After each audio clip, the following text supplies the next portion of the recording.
Hello fellow human, welcome back to another r/ChoosingBeggar videos. The first story is posted by you/CuddleJoe. Ruins a family vacation by not paying for it. This happened to my mom. My parents have a membership to all-inclusive hotel, but membership only entitles to discounts and preferential status when it comes to booking rooms and hotel activities, but you still need to pay for daily fee per person.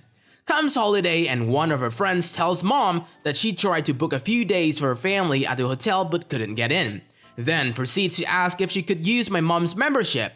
My mom agrees and explains her how it works. Next day my mom manages to book them. It was for 6 people. She calls her friend to let her know that they're in and the confirmation number so they can pay the daily per person fee online. The friend gets mad because she thought members got in for free. After my mom explained the day prior how things worked and was raving on how she already had promised her family the vacation as gift for my mom. At the end, her friend didn't want to pay for it. They still don't speak to each other, lol. Well, friend gave your mom a wonderful gift, her absence. Next story is posted by Maytas and Vatsy. My neighbor doesn't want to pay $3.50. My neighbor and I both have 2 kids. She's a young mom who works 2 jobs and money's tight, so to be nice, last year I added 2 of her kids with my last name onto my family pool pass for the summer. Bucking the system, yada yada, whatever. A family pool pass is $200 and it doesn't cost extra to have 2 extra kids on there. This year I offered to do the same because we were getting the family pass anyway. Unfortunately, she went to get the pass instead of me, and she panicked when the lady was watching her fill out the form, so she only put down her family's names, 2 adults and 2 kids, with my $200 cash. Okay, fine.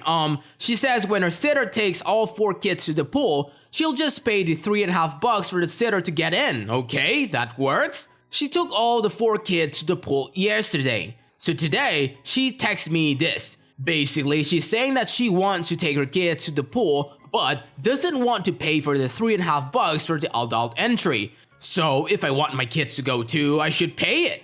I already paid like $200. WTF. I don't know if this is a true choosing beggar, but whatever. Yeah, I already know I'm a pushover and need to grow a spine. Well, sure, I'll pay the $3.50 if you refund my $200. She doesn't seem appreciative of your pool pass. Maybe she doesn't need to have the access to it anymore. For the next story, we have Cham Possible. Son begs for a Switch for his birthday, gets it, and doesn't like it. As for some background, we're a family with 4 teenage kids. For Christmas last year, the kids were all told they could get one $300-ish gift. The 3 girls chose to get a Nintendo Switch, the boy chose to get an Xbox and a gaming chair for his room. After Christmas comes, the girls are super happy, playing with their Switches and sharing games with each other. I had accidentally ordered 4 Switches. All the kids had initially asked for 1 before he changed to an Xbox because they were on sale for Black Friday. And we had 1 that was holding on to the return. Son's birthday happens to be January. He starts a campaign of begging for the extra Switch because we already have it and everyone could play together. Now for birthdays, the kids get $100 from us, along with a dinner and going out to do something with friends. There was no way I was gonna give one kid a $300 gift. However, he lobbies from the grandparents and the other family members, and we agree. Finally, that it can be a joint gift from everyone, and he just won't get a party with his friends. So, he gets his Switch. 2 days later, he's done playing the 1 game he had with it, and he comes to us angry that it's not much fun and we can just take it back and get him something else.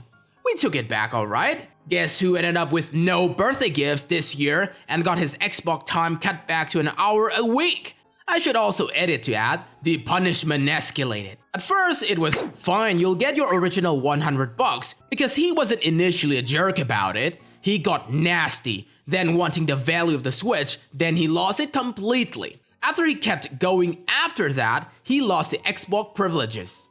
Oh, and I'm not actually his mom, I'm his stepmom. Girls are mine, so he does tend to push harder during his only child time. All 3 of us were on board with the punishment.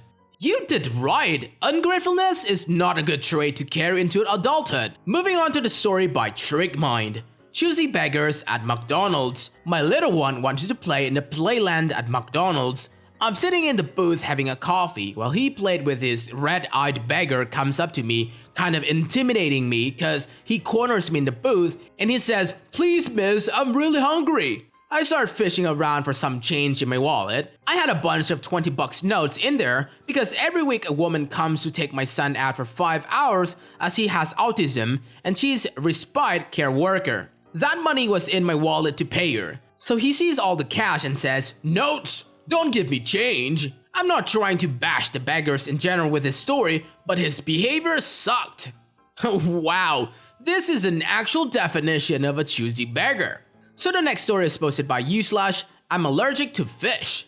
But you're buying one too. Hello everyone, this story just ducking happened like 1 hour ago. I received my paycheck and like every sane person would do, I decided to go to a store and to buy some stuff. So I bought some junk food, nothing really expensive, and I bought a bottle of wine, a tasty but cheap one. So I go to the cashier and there was a woman in her 40s. She was buying just toilet paper and baby powder. But when she goes to pay, she didn't have enough money. Seeing that 2 products were necessary, we all know the pain, no toilet papers equals to cry in the shower, I offered to pay. She looked at me with stars in her eyes and told me that she was really grateful, but then CB attacks. No, not another person, she is the CB. Dun dun dun. She asked me if she could get me one more thing, looking at her, seeing what she was buying, and I told her yes. She probably wants something urgent because she was asking a total stranger to buy things, right? Wrong! She comes over with one of the most expensive bottles of wine in the shop, like 60 bucks. I look at her shocked, but body block her. The conversation goes, C, the cashier, me, an unicorn, CB, cow buster. Me, excuse me ma'am, but I will not pay for that. CB, but you told me it was okay. Me, I know I said it's okay to buy another thing, but I never thought you would try to buy a bottle of wine. CB, but you're buying one too. I really want one. At that moment, I was in a good mood, so I just told her, me, I can buy you a bottle of wine. She literally lit up like a duck in Christmas tree. But I can't buy that one. It's really expensive. CB, but I don't really like cheap wine. She looked at the bottle in my hand and Fick trembled like she was disgusted by it. C, ma'am, sir, you're both holding the line. I looked and really, we were. Me, lady, it's your choice or a cheaper bottle or no wine. She just scoffed at me. CB, can't you understand? I don't like cheap wine. She told me like I was slow in understanding. I just looked at the cashier, I passed my things. CB probably thought I was gonna pass her too. Nope, I paid mine and I moved. CB, aren't you gonna pay? She yelled. I just ignored her, never abused the goodwill of others. Moral of the story, cheap wine is the best, but cows can't really hold her liquor because they don't have hands. Rule number 1, if someone is treating you, you order something that costs less than theirs. The next story is from Blued PHN Martini. How to turn 4 free donuts into 0. So this happened a great many years ago at my very first job. I work at a drive-thru at Krispy Kreme Donuts. Our store has just opened and was the second in the state, so we were busy with the lines outdoors from day one. For those who don't know, Krispy Kreme's big draw is the hot light. When the neon orange sign is on, you can come in and get a free original style donut. No purchase required. The first month we were open, the hot light was almost always on. In the first week, management started notice scammers. They would come inside for a free donut, then go through our drive-thru and get another, usually without making any purchase. It happened enough to become a problem, so we solved it by only giving out free donuts if you came inside. We put up a sign in front of the drive-thru saying that to come inside for your free donut, so that no one got unhappy surprises after waiting in a long line. This didn't stop people from trying to get a free one through the drive-thru. Our boss allowed us to make minor exceptions at our discretion. If someone made a gigantic order or was handicapped, etc., we would still give a donut if they asked. One day, a minivan came through and ordered 1 or 2 donuts. They came up asking for the free ones as well. Me, sorry, but your policy is that you must come inside for the free donuts. CBs, please, we don't want to have our kids get out of the car. They shifted in their seats and sure enough, there were 2 small children in the car seats. I decided to make the exceptions for them and grabbed 4 hot donuts. CB's beamed, the kids were happy, and then they ruined it. CB's, actually, we have 5 more kids at home. Can we get donuts for them too? Me, no, I can't give away donuts to people that aren't here. I don't even have to give you these ones, but I wanted to be nice. CB's now scolding. We want to speak to the manager about this. I shrugged and I was happy to let someone else deal with these people so I could get back to my increasingly long drive-through line. I tell the manager exactly what was going on. He came over to talk to them. Manager, oh, I'm sorry. There seems to be a misunderstanding here. CB smiled smugly at me. As per policy, we do not give any free donuts out in a drive-thru. You're welcome to come inside and we'll give 1 to each person that is present. Manager took the hot donuts still in my hands and put them back on the line, shut the windows on CB's and walked away. He was 6 of the beggars as the rest of us. CB flips off at the drive-thru angrily. Needless to say, they didn't come inside for the freebie. Wait a second, you get a free donut when the hot light is on? I'm a fan! Up next, we have Emoji J. CB begs about rent, free items, and then lies to get money gets exactly what you ask for. Alright friends, buckle up for the choosiest beggars in New Zealand flatting history. No TLDR, we are diving in. So a few years ago, I was living in Wellington, New Zealand. I was moving out of my apartment to move to my home city. I had numerous people come to view the room to replace me. Existing flatmates, druggy Damon, and never there Nico were staying. Minor detail, relevant later. One girl, meets CB, came to view and asked what the room came with. I explained to her that it was unfurnished. She begged me to leave the stuff behind, telling me that she was starting a new life and needed anything I could leave. Planning to sell my furniture, I agreed to leave some of it to her if she took the room for free. This includes a bed, mattress, shelves, an art canvas, and a pot plant. She was happy with this initially, then begged for my candles, blankets, and clothes. I said no. She tried to guilt me into leaving my handbag which she saw sitting by the bed. I said absolutely not. She whined and tried to negotiate with me on the rent, saying it was too high. I explained that it wasn't my house and I didn't set the cost, and if it was too expensive for her to move somewhere else.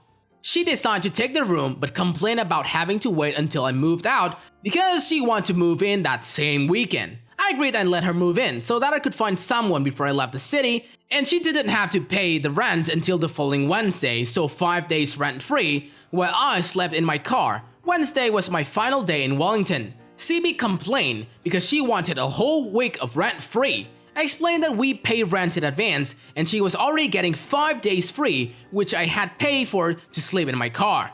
When I went to arrange the key exchange on Saturday morning, she wanted me to drive 45 minutes away to give her the key, and well, you're coming out here anyway, you can move some of my belongings back to the house for me.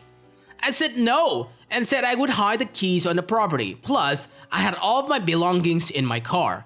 I packed up, leaving the items she wanted behind, that I wanted to sell but I gave to her. She complained and being a tramp at me over text that afternoon to me when she turned up to take over the room because I hadn't left her my second-hand sheets for the bed or my towels, ew, and that she was unhappy with the rent and wanted it to be lower again. I told her she had signed a contract and to take it up with the landlord. A day or two passed and the landlord gets in touch, informing me that CB complained that I had left her rubbish and unwanted items in the room. Dumbfounded, I asked what she meant. Yes, the bed, the mattress, shelves, etc. I offered to go to get them, then to end this once and for all, and the landlord said this new tenant wanted me to pay her to remove them. I messaged CB asking her what the duck her problem was, and she said that she needed a whole week rent-free and I should be paying her. So, lied to the landlord to try to get money out of me, holding up my ability to move and receive my bond deposit back on the room. She still wanted the furniture, but had to make up story and lied for the money. I saw red. I rang the landlord back and told her that I would be removing unwanted items as CB requested, so CB wasn't home. I went back to the house. Nico wasn't there, and dragging Damon opened the door and was too high to notice me dragging the bed and mattress out of the house. along with the shelves and art piece, leaving all of the bed lined on the floor and accidentally tipping on the soil out of the houseplant onto the carpet in her new room over her clothes on the floor. When CB arrived home later, I was well gone. She texted me telling me that she was calling the police for stealing her things. I replied with a picture of me with a bed tied on the roof rack of my friend's car and pulling the middle finger. Police never called me, and I've never been more satisfied. Note, gave bed and mattress to a very thankful, nice and polite student who was super grateful. In New Zealand, if you're leasing a flat, it is your responsibility to find a replacement for your room and for someone to replace you as a tenant on the lease. DD and NTN didn't care who moved in, so it is all on me to find someone before I moved. Such a satisfying ending. Sorry you had to sleep in your car, but thank you for the smile and feeling of knowing they got what they deserve. And the final story goes to Rich Homie Lake. Customer angry at me because the neighbor didn't pay for his Wi-Fi bill. I work at a phone store, so I deal with entitled customers often, but this lady is the worst in a long time. She comes in yelling at me about how much our company sucks for slowing down her data. Trying my best to keep my composure, I tried explaining our plans to her because she was on the lowest 1 GB plan. She then says a line I will never forget. I can't believe you are forcing me to pay for more data just because my stupid neighbor can't pay for his internet bill on time. Curious, I ask, do you have any internet at home? Then she went on a 5-minute screaming rant about how she doesn't want to pay for internet, so she steals Wi-Fi from her elderly neighbor who has been in the hospital for the last month and hasn't paid for his internet bill. And this is an inconvenience to her because she needs internet at home to run her business and watch Netflix. I then offer our unlimited data plans, but she responds with how it is fair that I have to pay for more money for data. How about you force him to pay for his bill because I'm not paying any more than I am? She then demands I waive her orange charges and upgrade her $25 plan to $80 unlimited plan for no cost because it's not her fault and she doesn't have control over her neighbor pays her internet bill or not. After another few minutes of me calmly explaining that I wasn't going to do that, she stormed out. TLDR, customer was angry that she had to pay for more data because their neighbor, who she steals Wi-Fi from, was in hospital and didn't pay for his bill. Well, you should report her to the police for elder abuse and theft. It is actually a crime though, to use someone else's Wi-Fi. That's it for today, fellow humans. Like and subscribe to support Dank Doggo, and see you guys next time.